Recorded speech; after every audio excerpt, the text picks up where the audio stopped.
Hey, how you doing? Nope, my name's not Grian. G. Grian. I think it's supposed to be Juan, and clearly it was somebody's very first day on the embroidery machine. They have some room to improve. I'm the lawnmower lady, and I like fixing small engines. Today's video is on this Toro Personal Pace. A lot of people don't like them. I'm okay with them. The guy that owns it brought it to me several years ago, and checking in my trusty, really accurate database, the last record I have is from 2017. And you know, it's really better if you can bring your mower in a little more often, just for the basic stuff, oil change, whatnot. But it runs, and unfortunately he mows wet grass, so I've already cleaned all that up. Pressure washer.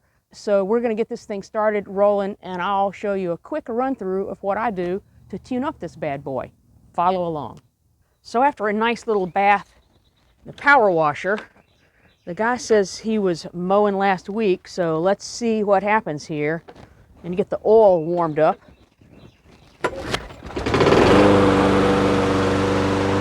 Wow. I think the RPM's a little high.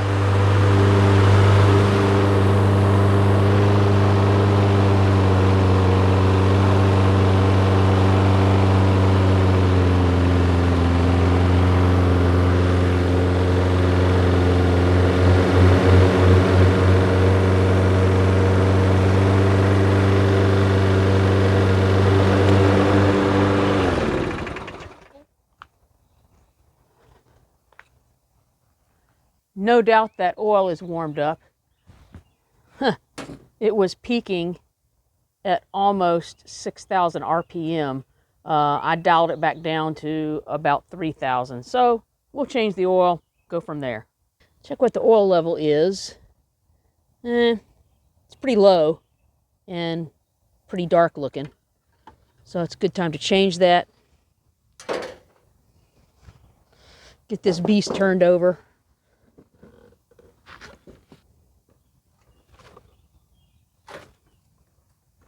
Yeah, it's pretty dark and coming out kind of slow. So we'll just leave that there for a little while. I'm going to pull off the blade and do a quick sharpen on that. All right, this is a 16 millimeter that I'm using to take this blade off. And if you don't have like an impact wrench, you can always lay a piece of wood in here to brace that blade. And then use a big old breaker bar or something. Yeah, see all this wet grass stuck up under here? All right, we'll get all that cleaned up.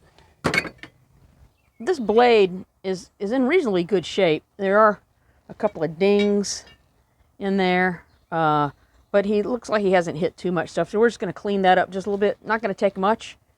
And we're going to maintain the bevel of that blade right there. Put it in my vise. And it's going to get kind of loud, so watch your ears.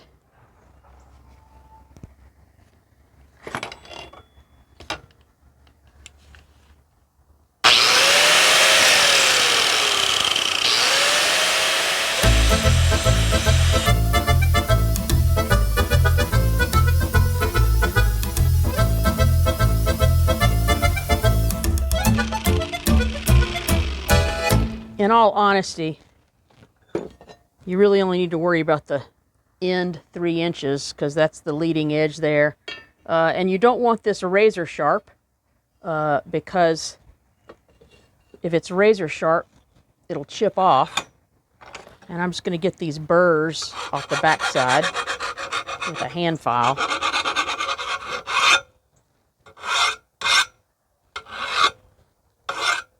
It should be about as sharp as a butter knife.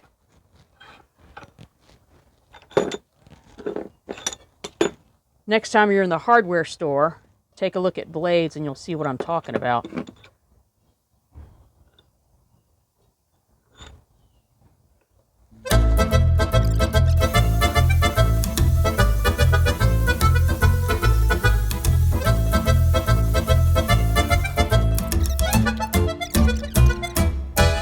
So this still has a little divot in there, but the rest of it is reasonably sharpened up, so that's good. Next thing I'm going to do is check for blade balance. This is just a little teeter-totter kind of little device. You can buy these at hardware stores. I'll put a link in the description for one that you can use. It's worked really well on the blades that have round holes. The bow tie ones are a little difficult. Pretty level to me. It's kind of hard to tell with the background, so much going on back there. It's a little windy, but you can sort of look at the bottom. It's even on both sides. Good balance. Try to clean up some of these bits a little bit with a wire brush. And as a preventative, I like to just put a little grease on these metal-to-metal parts. Rust is a great sealant, and once you break that seal, then it very easily starts to rust even more. So I just do a little dab, not much. Set this guy on there. Get our nut started, and always the cut side, the bevel cut side, goes towards the deck. This style of blade holder that wraps all the way around, you don't have to worry about these little nibs lining up because there are no little nibs. And I've got my torque wrench set for 45 foot-pounds and my block of wood.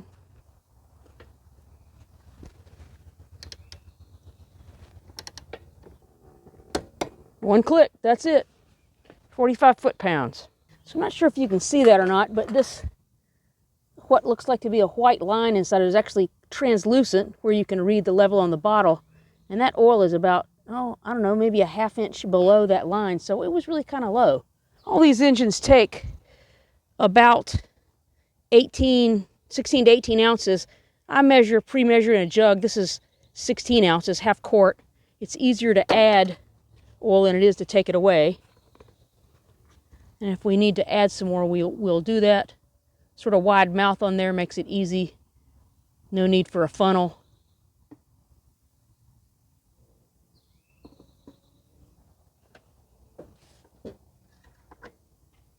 All the way in, twist it closed, pull it out, and let's see where we are. Boy, I know you're going to have trouble seeing that. Sometimes it's a little easier to read on the back side. And I need to give it a few minutes to settle down. There is a residual amount of oil that stays in the machine. I'm not sure if this style has a drain plug on the bottom, but they got rid of that several years ago. All right, I've given it a couple of minutes here. Let's check that out. Yeah, now I can see that pretty clearly. You might not. Put a little glare on there. But the level is right at that top hole in the dipstick. And that is exactly where it's supposed to be. Don't overfill these. It actually says, right on this dipstick, I don't know if you can read that or not. It says, caution, 20 ounces, 591 milliliters max.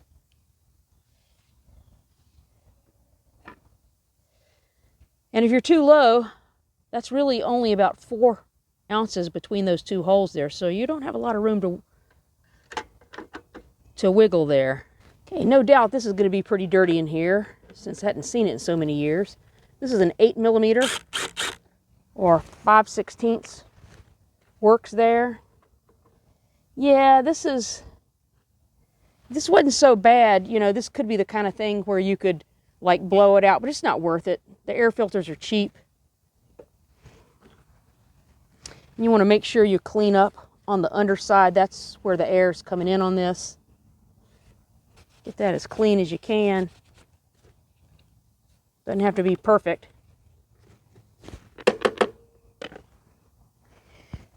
All right, the part number for this is Briggs & Stratton 491588. Is the original air filter. And it tells you which way is out. Those arrows point out. Slip that guy right in there. And make sure these 3 tabs slide in there and lock in. And then you can tighten this back down.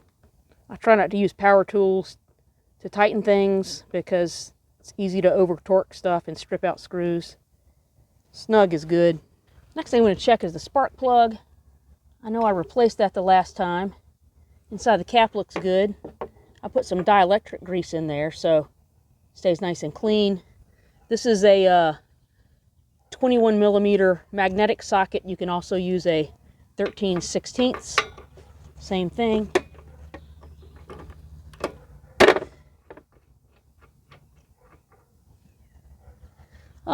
You know, the plug honestly doesn't look that bad to me. These things, it's not gagged up, it's not white.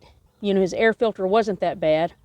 I'm just going to clean this up with a little bit of brake cleaner and a little wire brush and say that's good to go. All right, just a couple little sprays there. Get off any oil. A couple of little brushes.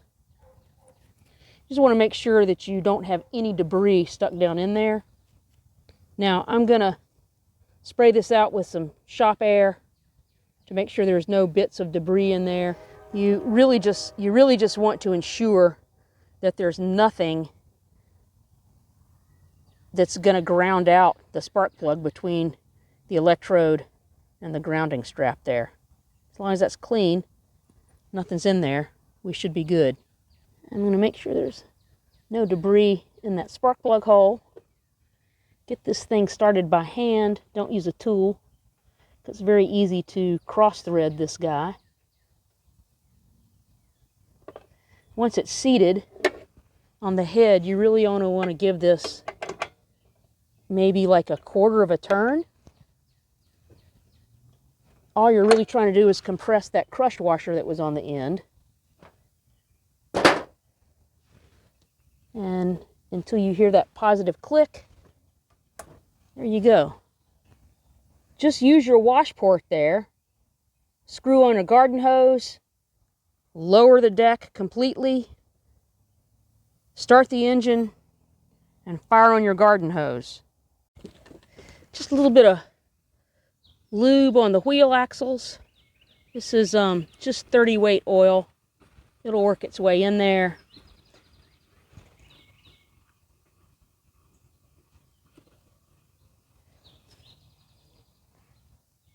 And then I like to use liquid wrench on the adjuster mechanism.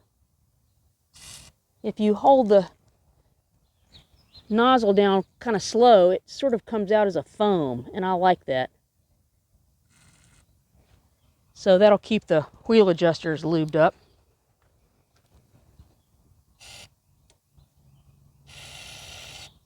And on the back side, all I can really do, because this is the transmission side, I'm just going to get a little bit of that penetrating oil, sort of foamy stuff, right on the wheel adjusters.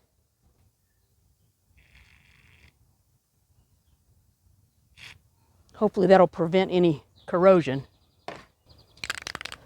I like to lube the cables with a product called Tri-Flow. All the bicycle guys use that, so I trust those guys. It'll work its way down that cable just fine.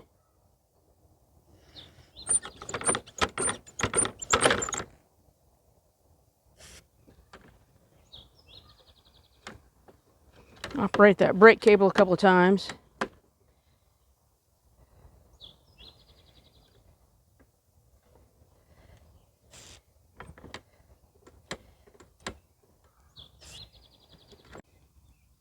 Get the other end as well. Not a lot. That's just where moisture tends to get in there. And on these personal pace machines where you push down on this thing to regulate the drive speed, I like to lube that up with just some silicone spray.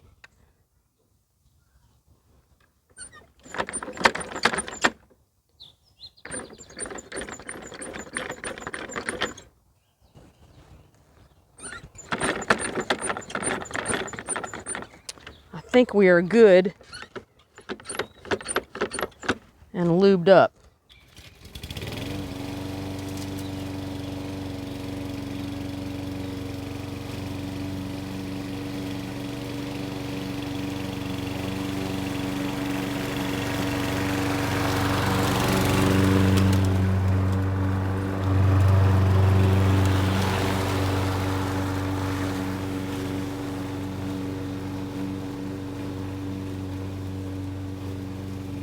So these old mowers, you got to take care of them, and they will last a lifetime because they're better steel, better materials, better everything.